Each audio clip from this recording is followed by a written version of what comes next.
The inhabitants of Scotasa woke up to yet another morning of downpour and fog.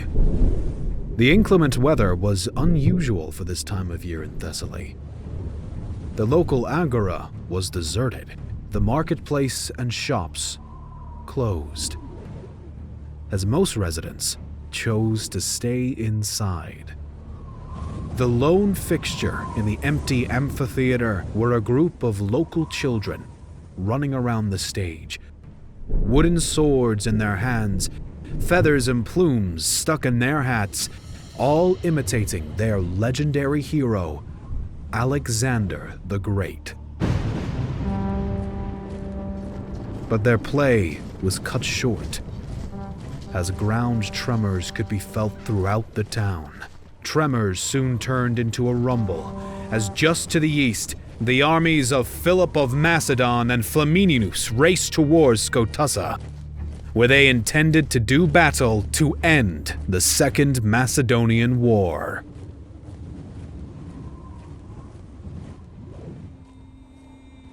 Roughly 1 century before the Battle of Cynoscephalae, Macedon, under the young king Alexander the Great, conquered the entirety of the Persian Empire in just a few years, taking revenge for their previous encounters on the Greek mainland.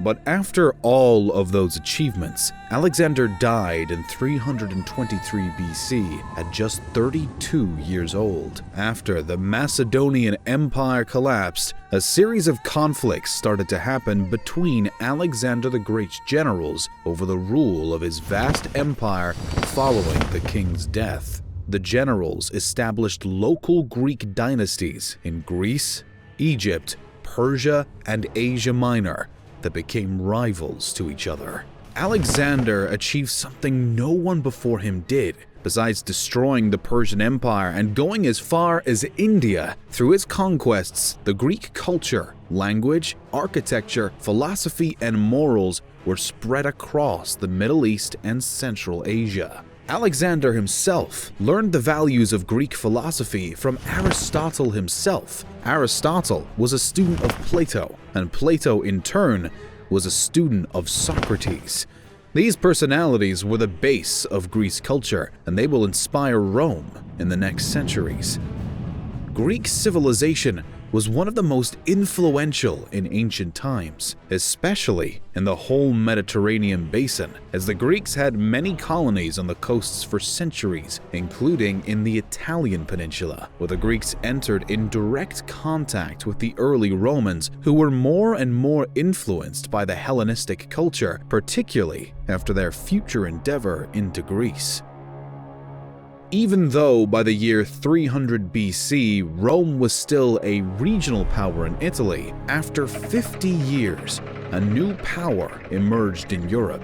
The Roman Republic controlled almost all of the Italian peninsula and became a rival of Carthage, which they defeated in the First Punic War. The unresolved strategic competition between Rome and Carthage led to the eruption of the Second Punic War in 218 BC. The emblematic Hannibal, who considered Alexander of Macedonian the greatest general of all time, managed to execute a tremendous campaign in Italy, defeating the Romans in multiple battles after he crossed the Alps with his North African elephants. One of those battles was in Cannae in 216 BC. After that battle, the Macedonian king Philip V pledged his support to Hannibal, thus initiating the First Macedonian War against Rome in 215 BC. 4 years later, Rome had contained the threat of Macedonia by allying with the Aetolian League, an anti-Macedonian coalition of Greek states.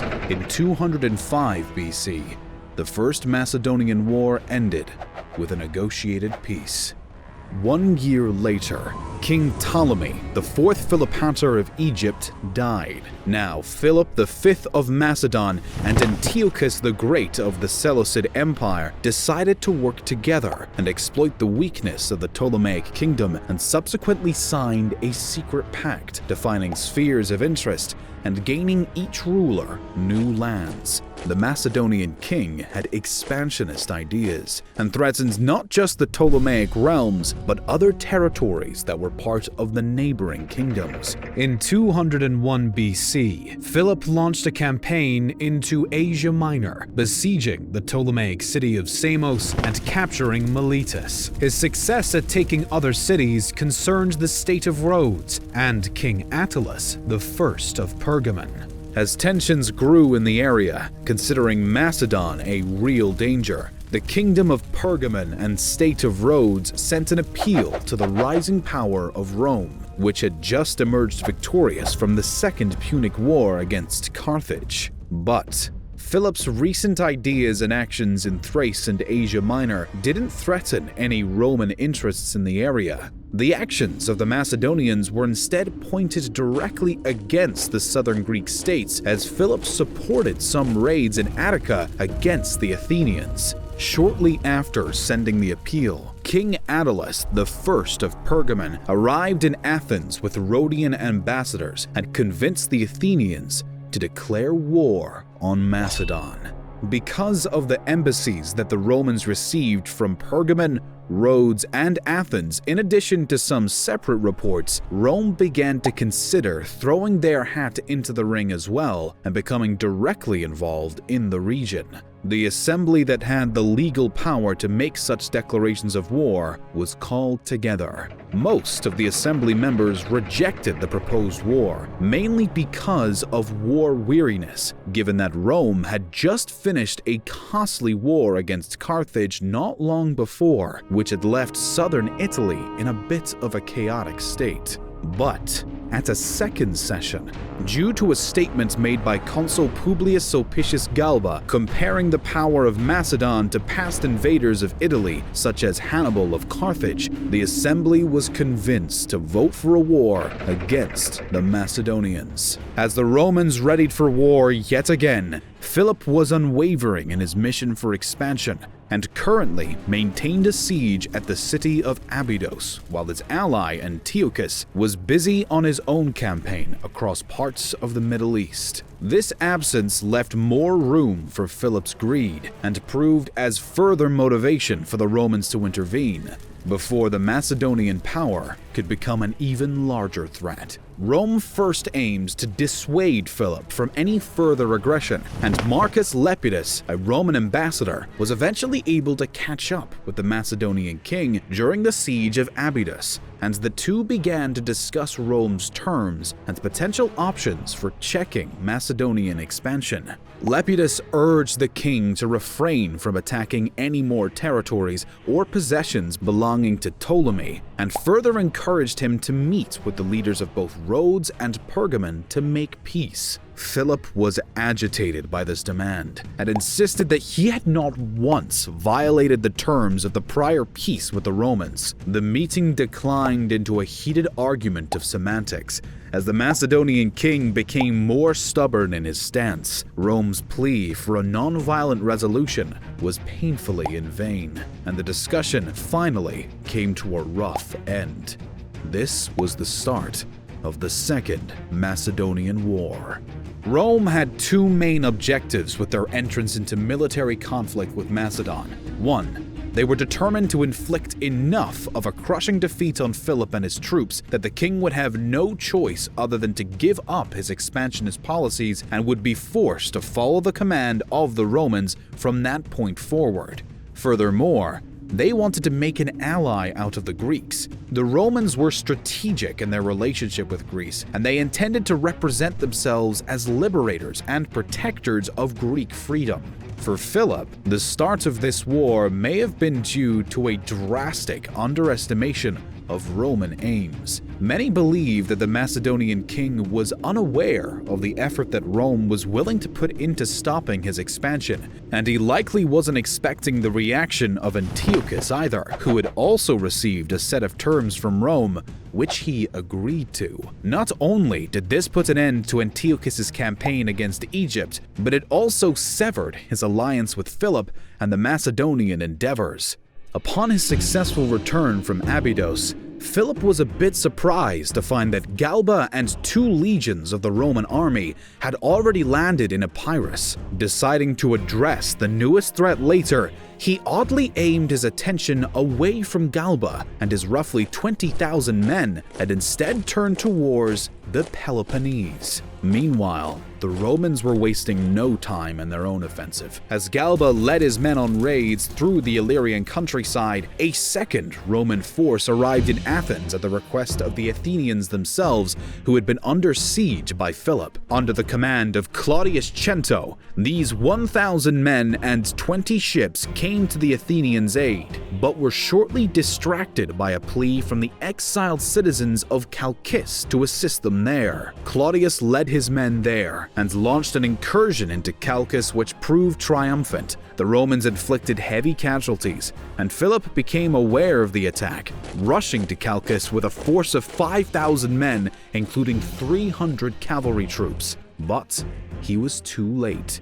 Claudius and his men had already withdrawn, prompting the Macedonians to make a frantic journey back to Athens, where they had hoped to prevent any further losses. When Philip and his troops arrived at the city walls, they became locked in battle against a coalition of Athenian and Attalid forces, which the Macedonians routed before setting fire to various tombs and sanctuaries outside the gate. Unwilling to stay in any one place for long, as he became progressively aware of the growing Roman threat, Philip now changed course and headed for Corinth, and then Argos. Here, he found an assembly held by the Achaean League. The overconfident king attempted to win over the attendees through a bribe of support against Nabis of Sparta, but he was devastatingly unsuccessful. Unrelenting nonetheless, Philip changed his course yet again, and now met up with one of his generals and an additional 2,000 men. The Macedonians decided to continue on and launched 3 separate assaults throughout the Attica region, particularly on Athens, Piraeus, and Eleusis, but none were prosperous. By this time, the situation for the Macedonians was becoming more precarious, and Philip decided to begin preparations for the primary clash with the Romans. Both Rome and Macedon tried to form diplomatic ties with the Aetolian League, hoping that they could turn that into military support, but neither side made headway, and the League remained neutral for the time being. But Rome was not without allies. Through the previous campaigns under Galba, while Philip was busy elsewhere, the Romans had gained support from other Greek city-states. As winter came to an end, Philip recalled his troops from up north and took his full force of 20,000 men and 4,000 cavalry troops to the west to a hill near the Roman campsite. Velius Topulus, who had previously replaced Galba during the prior Roman advancements, was now replaced by a vastly intelligent and well-equipped Roman consul. Flamininos was incredibly tactful and also spoke fluent Greek, which made him an ideal candidate for war in Greece. He was also a strategic negotiator and quickly demanded to meet with the king of Macedon face to face. The men and their negotiators now approached one another along the Aeoeus River, and negotiations began. Philip was quick to aim for a compromise with the Romans, as he was in no form looking to back down despite the growing danger. The Roman general, however, had his own plan. There was no real goal on the part of Flamininus, after all, of creating peace. Contrarily, he seemingly intended to anger the Macedonian, and so he did. Declining any inkling of a compromise, Flamininus demanded that Philip pay reparations to every Greek city that he had brought harm to throughout his campaign, and went even further with the requirements that the king must relinquish all of his Hellenic possessions, including Thessaly, which had been under Macedonian authority for nearly 2 centuries. The Macedonian king was predictably disgusted by these proposed terms and abruptly ended negotiation talks. Both men returned to their armies, and the Roman general was swift to make his next move. Sending a portion of his men up to skirmish with the Macedonian troops at their camp, he then ordered the second group of roughly 4,300 to take a path around the mountains, out of view of the Macedonians. Philip and his men were perilously preoccupied with the first group of Roman attackers. It wasn't until the second Roman force was in position that the Macedonians became aware of the danger they were in. Flamininus now pushed forward with more aggression, as the second portion of his troops did the same, nearly trapping the Macedonians between them. Philip was forced to make a hasty retreat with as many men as he could, but 2,000 Macedonians and all of their baggage was lost nonetheless. The confidence of Philip's soldiers had been plundered. The king and the surviving demoralized men fled to Thessaly, but the Romans shortly followed. By this time, some of Macedon's once allies or neighboring neutral powers had now pledged their allegiance to the Romans, while others still refused to support either side. Flamininus soon reached Thessaly and rapidly attacked. Meanwhile, his allies of Aetolia and Athemania launched their own assaults from the south and the west. This new campaign was not a complete failure, but not a victory either, and Flamininus soon became trapped in a conflict at Atrax, which put up an unexpected fight against the Roman siege. The Roman general was eventually forced to abandon his goals at Atrax, but was still able to redirect his troops toward a successful siege at Elatia more to the south, and went to Thebes to reach some support from there too. As a lull in the war came with the winter months, Macedonia's longtime allies of the Achaean League now made their decision to join the clash on behalf of the Romans. It appeared that Flamininus' success was inspiring more support for Rome, and Philip was forced to take up a new strategy. It was either a compromised peace or a final battle. In November of 198 BC, the Macedonians, in a surprising twist, requested peace talks with the Romans. Desperate to save what success he had managed to create thus far, the Macedonian king was fully aware of the questionable position he was in. The Roman general agreed to negotiate once again, possibly because his time as consul was nearing its end, and he wished to solidify his own success. So a new meeting was held at Nicaea. This time, the Romans insisted that Philip give up his Illyrian territories as well as those in Greece, and Macedon would also be required to return all possessions they had seized from Ptolemy. Flamininus was not the only adversary at this conference, though. Representatives from other Greek city-states, Rhodes, the Achaeans, Aetolians, and King Attalus were also present and had their own demands to be met. Attalus simply wanted reparations. The Achaeans wanted Philip to hand over Corinth and Argos. Rhodes insisted that the Macedonians cease from continuing any advances into Asia and the Hellas Point, and the Aetolians would settle for no less than the returning of every single city that had been taken from them by the Macedonians. Philip was actually open to a possible compromise or a full acceptance of all of these terms, but he refused to give up his fortresses in Chalcis, Aerocorinth, and Demetrius. Philip proposed that the Roman Senate take a vote on the fate of the undecided terms, but the situation quickly deteriorated and no conclusion could be reached, leaving a continuation of war as the only remaining option. There would be no peace between the Romans and Macedonians. It was now clear to both sides that this dispute could only end one way. More conflict and bloodshed was inevitable. War was the only path forward, and a winner would finally be declared after a final battle. In a few months, the Battle of Cynoscephalae was about to begin. After the utter failure of the conference in 197 BC, peace was no longer an option between Philip of Macedon and the Roman Republic. The end of the Second Macedonian War was yet to come. The king knew that he was at a disadvantage against the sheer force of the Romans and their allies. Unwilling to back down, he called upon the able-bodied men elderly veterans, and young miners to join the growing campaign, extending his plea to allies and mercenaries from Thrace, Illyria, and Crete, building up his force to around 25,000.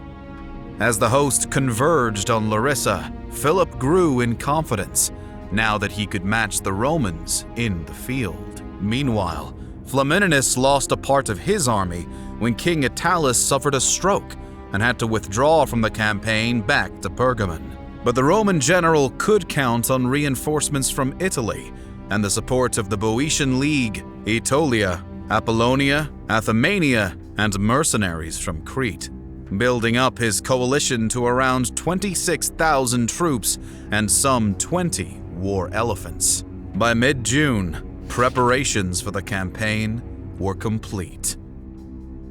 Aware that Philip departed from Larissa, Flamininus marched north into Thessaly to meet him.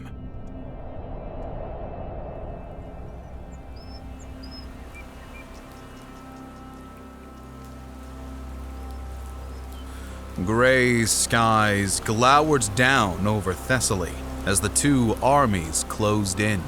The heavy rain created miserable conditions for the troops on the march, while the fog decreased visibility, making both commanders nervous. Sporadic clashes broke out between scouting parties, and the men in the columns were kept on high alert. Upon reaching the outskirts of the town of Pherai, Flamininus made camp, while Philip stopped a short distance away, settling in for the night. The inclement weather persisted, churning up the soil in the surrounding fields. Neither commander was pleased with the prospects of fighting in muddy conditions and poor visibility the next day, and both made preparations to break camp.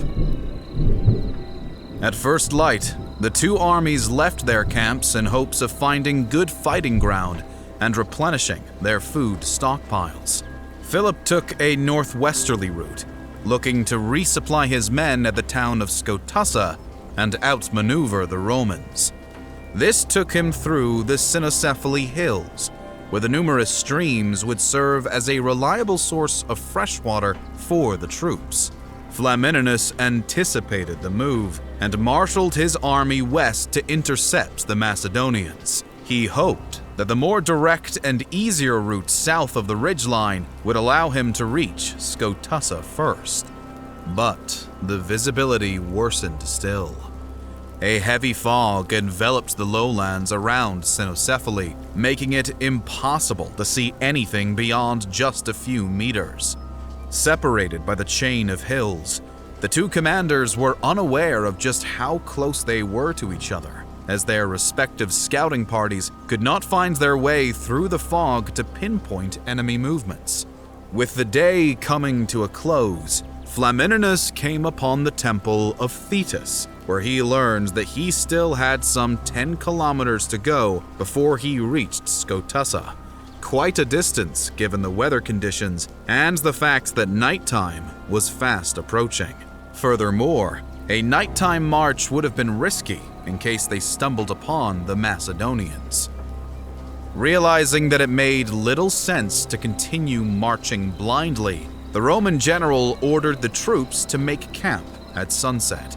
With such poor visibility, some of his troops became rather disoriented, and being in enemy territory under these conditions must have been unnerving. But Flamininus made sure to double the sentries around the camp perimeter in case of attack.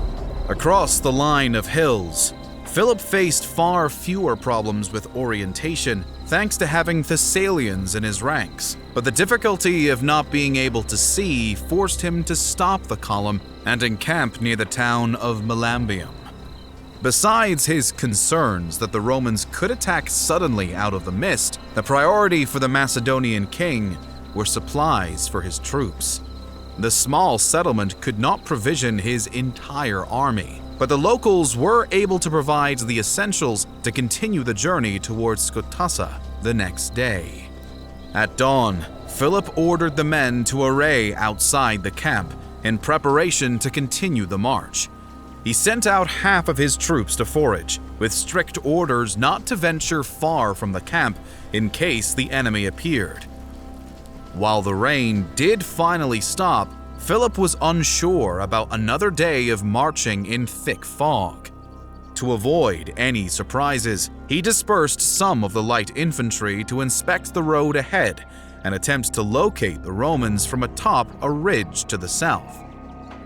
While the main army waited for scouting reports at the bottom of the slope, the Macedonian light infantry ascended towards the crest of the hill, above the fog, from where they hoped they would be able to spot the Romans.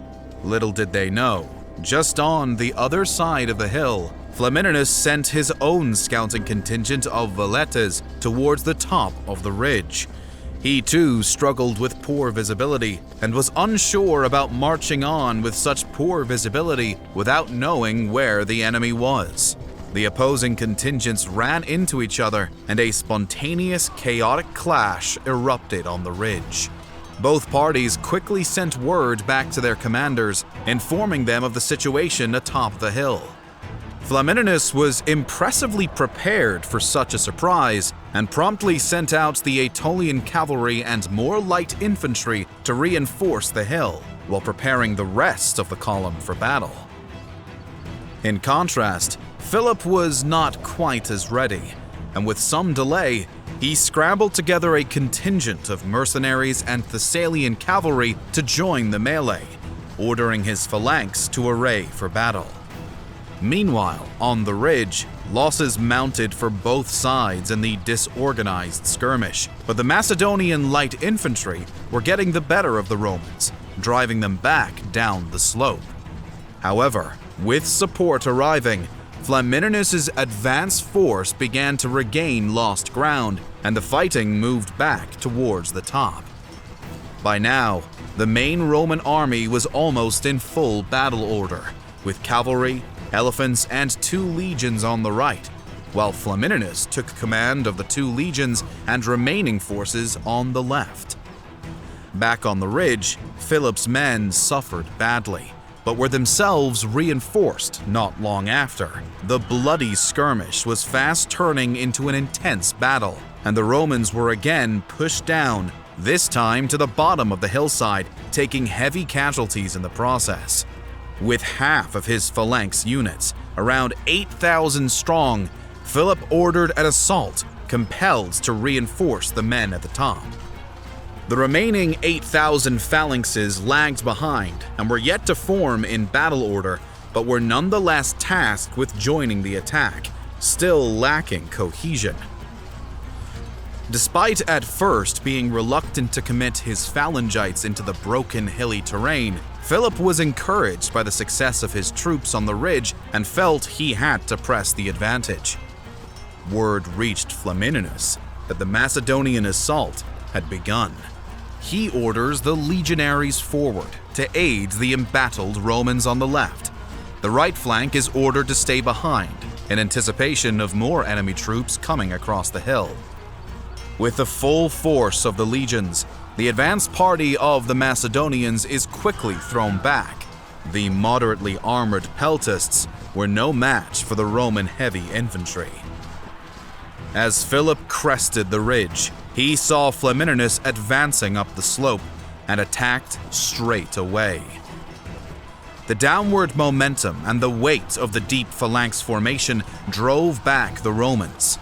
The wall of Sarissus cracked open the frontal rows of the maniples, with many of the fallen trampled to death by the advancing block of phalangites. By this time, the sun had started to beam through the fog, and the mist was beginning to dissipate. Flamininus could now see that his men were losing the fight. The Roman coalition was in trouble.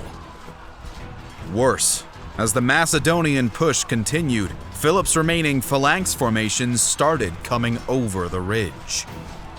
Flamininus reacted quickly, ordering the Roman right to advance towards the incoming enemy. He personally joined the attack, wanting to strike the phalanx on Philip's side while they were still disorganized and in marching formation. The ground shook as the elephants led the Roman assault, with the legions and cavalry following close behind. Having rushed to join the battle, the Macedonian phalanx sacrificed its cohesion, and now they didn't have enough time to form their strong formation. The force of the elephant charge ripped through their lines, causing absolute mayhem, shattering their communications. As the maniples and cavalry closed in, most of the Macedonian phalanx were caught with their spears raised, and they soon fell apart, unable to stop the onslaught of the legions. During the counterattack, an unnamed Roman tribune turned towards the left and realized that the Macedonians were winning the fight there. He used his authority to gather some 20 maniples and fall back to assist the left. The initiative of the unnamed tribune was the deciding moment in the battle. The agile maniples were able to reform and charge Philip's center from the flank and rear. The rigid, forward-facing phalanx formation was caught completely by surprise and were now trapped. The morale of those Macedonians who survived the sudden onslaught was crushed, and they quickly raised their sarissas to signal to the enemy that they were surrendering. The Romans, however, proceeded to hack them to pieces, either unfamiliar that the raised sarissa meant surrender, or they simply wanted to annihilate the enemy. Philip gathered the rest of the Macedonian right and fled the field. The Romans reportedly had only 700 dead, though this figure was quite likely higher due to the severity of the fighting.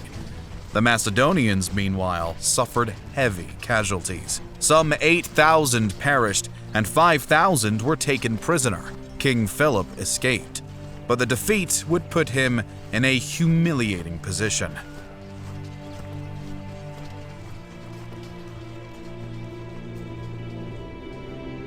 After their victory, Rome had a commanding position during peace negotiations to end the Second Macedonian War.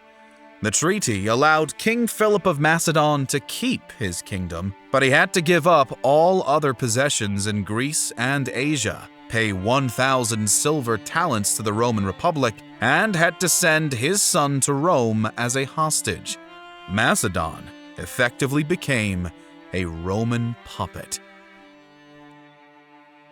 Huge thanks to HistoryMarche for teaming up with us on this video. Be sure to check out his channel, it's definitely worth a look. Big thanks to our amazing patrons for making this video possible. Your support means the world to us. If you'd like to help us keep creating and get early access to our videos, behind-the-scenes content, and other perks, consider becoming a member right here on YouTube or joining us on Patreon. Every bit of support helps. And as always, thank you so much for watching.